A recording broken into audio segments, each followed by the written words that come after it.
তো বন্ধুরা, আজ এই বাদুল্লা গ্রামের যে বাড়িটা ছিল, ওই বাড়িটার একটা রুমে যে ফিটিংসের কাজ ছিল, তার পার করার পর তো আগেই করেছিলাম। যে ফিটিংসের কাজ ছিল সেটা কমপ্লিট। এই দেখো, ফ্যান লেগে গেছে। এই যে বোর্ডটা লেগে পড়ে আছে, এই বোর্ডটার কারণে একটু প্রবলেম ছিল, ওই জন্য বোর্ডটা খুলেছিলাম আমি।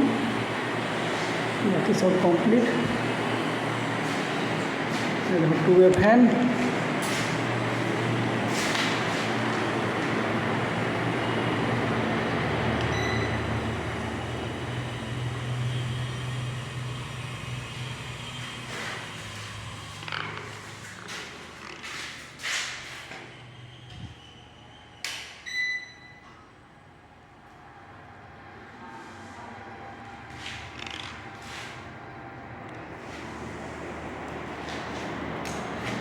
তো ঠিক আছে বন্ধুরা, আরও ভিডিও বানাবো, আপনারা আপনার পাশে থাকবেন। ঠিক আছে।